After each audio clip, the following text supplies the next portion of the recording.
And this brings me to my first point and probably the most important quality that Miss Sanchez has. Number one, she is a go-getter like him.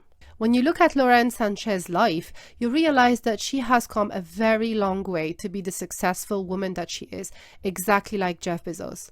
She had very humble beginnings, being a second-generation Mexican-American from a poor family, did not have much privileges growing up, yet she was able to make something of herself as she became a news reporter, a helicopter pilot, founding an aviation company, marrying high-profile men, accessing high society, and amassed a net worth of over $30 million.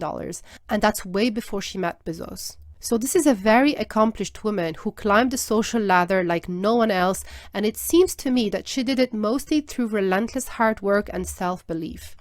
To me, this is someone who refused the social condition that she was born into and wanted something better for herself and went relentlessly after it.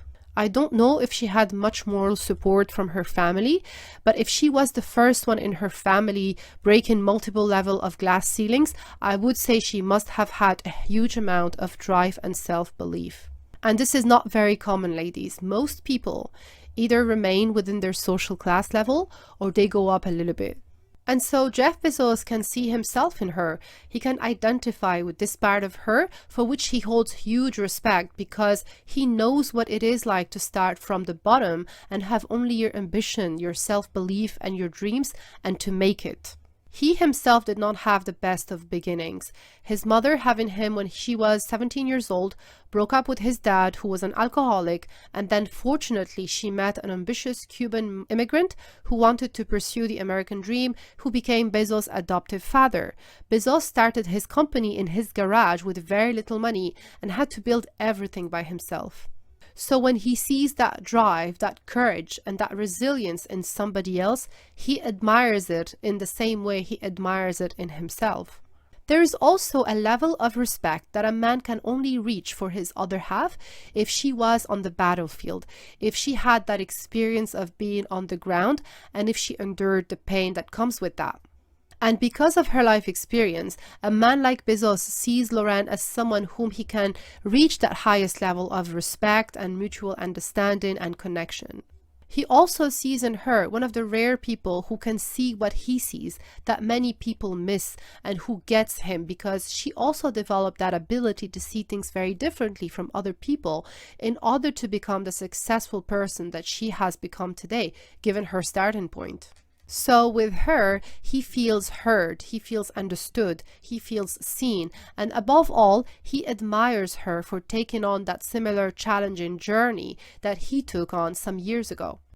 To further understand why a man like Bezos, who wants someone who is the female version of him in many respects, we must make the distinction between self-made hyper-successful men and hyper-successful men who were born into it.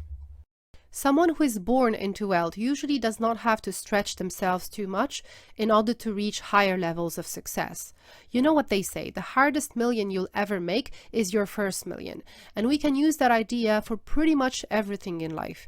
The hardest part in every journey is usually the first part, where you are starting from nothing, from the ground up. And so for someone who is born into wealth, it's not as important to find a partner who is their equal, who is their alter ego, who they see as capable and who they can rely on.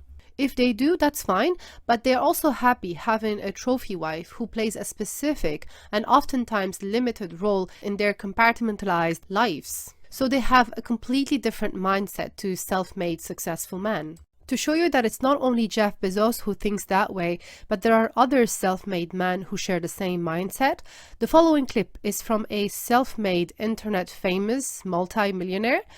His name is Iman Gadzhi, I hope this is how they pronounce his name, who had this to say about the qualities that he's looking for in a future wife. Mind you, I do not agree with everything he says. I am just showing you this as an example of what many self-made multi-millionaires, especially the new generation, think. What are the top 3 traits you look for in a wife? First thing is someone who is extremely emotionally intelligent. I want a wife who can see my blind spots because I deal with very difficult situations in life. I want a wife that I can turn to at the end of a dinner table and go, should I do business with him? I want your opinion, your gut instinct, because a woman's gut instinct is so strong. number 2. And number 3, a woman who understands the empire and how to maintain the empire and how to grow the empire.